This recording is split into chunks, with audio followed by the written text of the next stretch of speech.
One hand down, CPR. Lucas is a simple and intuitive portable device for external cardiac compressions. Lucas can be easily stored and carried in a backpack. Hold manual compressions.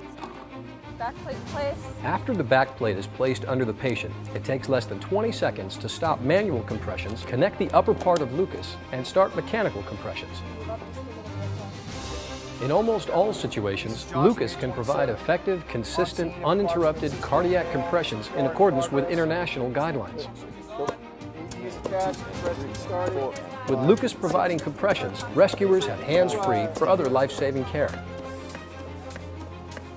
It can be used by ALS and BLS responders out of hospital and by code teams, cath labs, and emergency departments in hospital. Use it to treat patients following the same protocols as for manual CPR. Lucas allows for effective compressions during patient transport and safety for both the patient and personnel. Now let's step through the basics of how to use it. The basic steps for using Lucas are: arrive, confirm cardiac arrest, and start manual CPR. Unpack Lucas and power it on. Assemble Lucas on the patient. Adjust and operate Lucas. Defibrillate and ventilate. Transport the patient.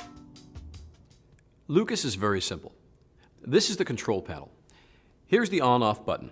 Push it down for 1 full second to power on or off. When the green LED next to the adjust button lights up, you can adjust the suction cup like this to the correct start position for each patient. Use the pause button to set the start position for the suction cup. Press the active button for continuous compressions.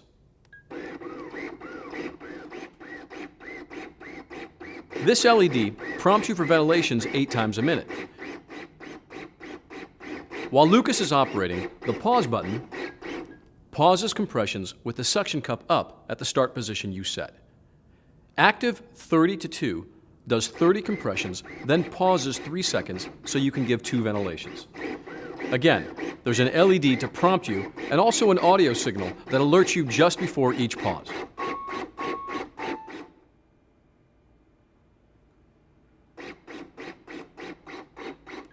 Useful. A couple of other things briefly before we move on. Make sure you don't cover these vent holes under here so it doesn't overheat. If there is a malfunction during operation or a problem that requires service, this indicator lights up red and you'll hear a warning buzzer. This button mutes any alarms during operation for 1 minute. But when Lucas is powered off, you can hold this button down to see the battery status. You should learn the various warning and battery status indications. They're all in the instructions for use. Keep it handy in the bag. What you're watching for is a red or orange LED here, together with an alarm signal. That means you have a low, empty, or defective battery. You need to either change the battery or plug in external power. To change the battery, pop it out like this and put in a fresh one like this. You can plug in the external power supply here if you're using mains or car power. But remember, the battery must be in position for Lucas to operate, even if you use external power.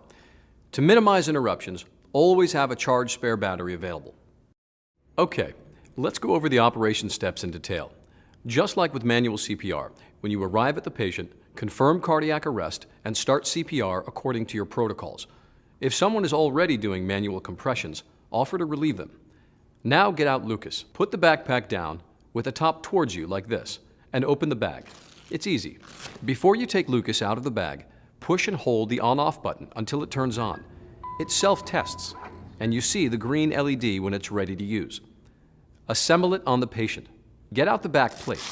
Stop compressions briefly and slide it under the patient's back. Stop CPR. If there are only 2 of you, one should support the head while both of you lift the upper body. Lay the back plate below the armpits like this. Clear the patient's arms away from the back plate at these latch points. Keep doing manual chest compressions as much as possible. We're trying to keep up the coronary perfusion pressure and clean off any gel or anything slippery from the patient's chest to help Lucas stay in position. Lift the upper part of Lucas out of the bag by the leg handles and it springs open. Pull up on the release rings until the claw locks open. Okay, now click the closest leg onto the back plate. Keep fingers clear. Then stop manual compressions and lock in the other leg like this. Good. Pull up on both legs to make sure they are locked into the plate. That's very important. It's also important to make sure you position the suction cup correctly for effective compressions and to avoid serious patient injury or compromising the patient's circulation.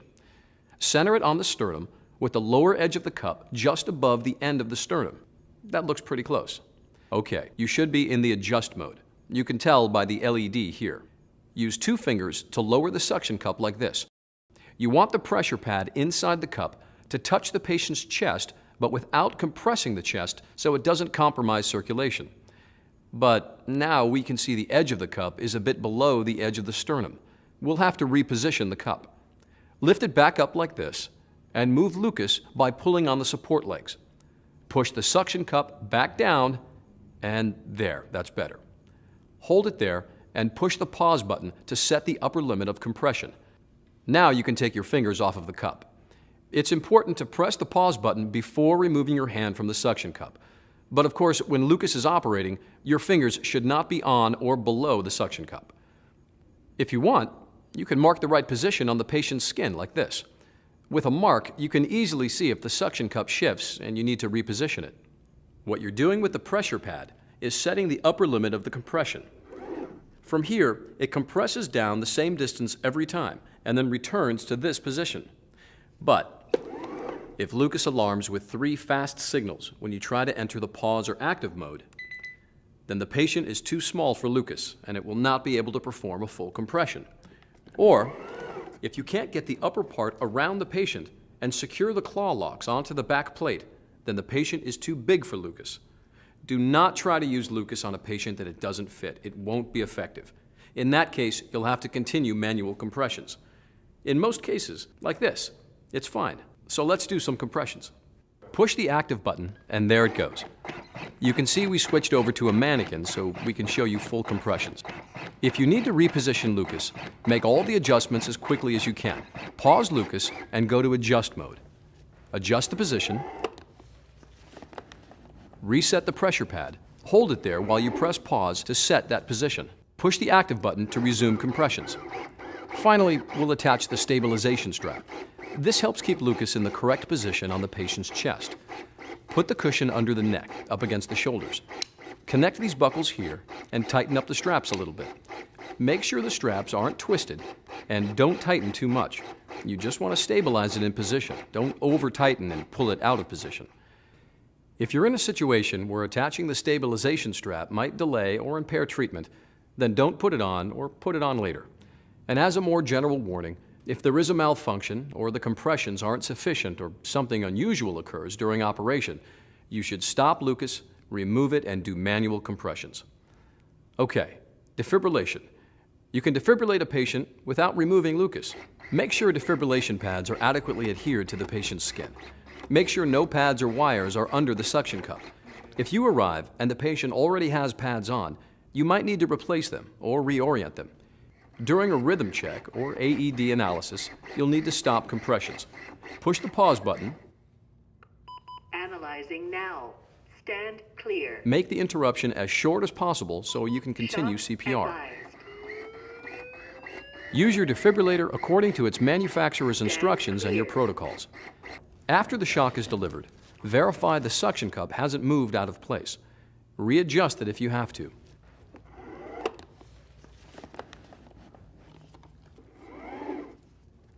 Push the active button to resume compressions.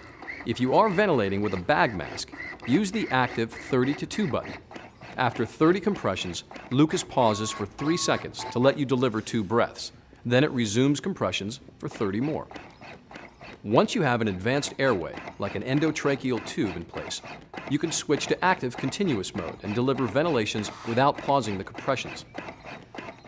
When you transport the patient, you can secure their arms with these straps. This gets their arms out of the way while you work. Push pause to pause compressions while you're lifting the patient. At least 3 people should lift the patient and Lucas. Remember to support the patient's head even with the stabilization strap in place. Do not use the arm straps to lift the patient or the device. During compressions, make sure Lucas stays in the correct position and angle on the patient's chest. If this is not possible, push pause to pause compressions. All right, continue up. As soon as the patient is horizontal again, check the position of the suction cup, adjust it if you need to, and push active. Position's good. Check placement. Turn it back on. Lucas on. During ambulance transport, the patient and rescuer should be secured. Just like with manual CPR, it's common for the patient to have bruising and soreness of the chest with the use of Lucas.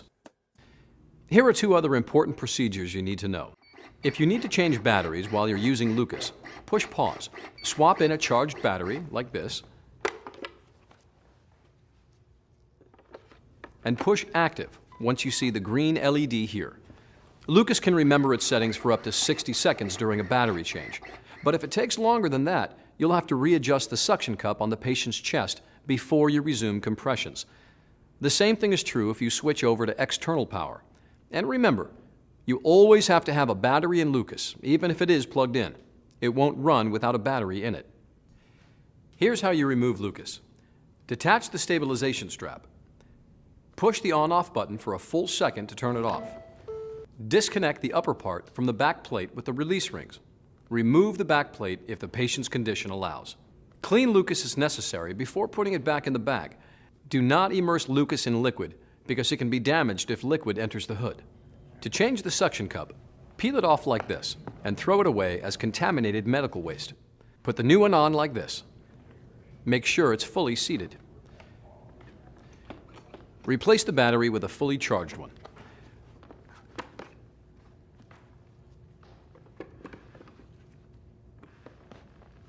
Put Lucas in the bag like this, along with the stabilization strap.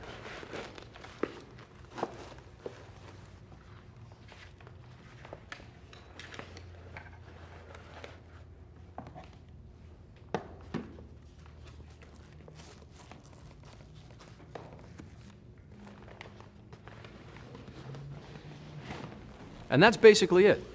Here's a quick summary. Arrive, confirm cardiac arrest, and start manual CPR. Unpack Lucas and power it on. Assemble Lucas on the patient.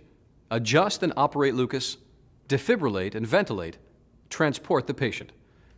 Remember to read the instructions for use for information on cleaning, routine maintenance, and other important details such as general warnings. Thank you.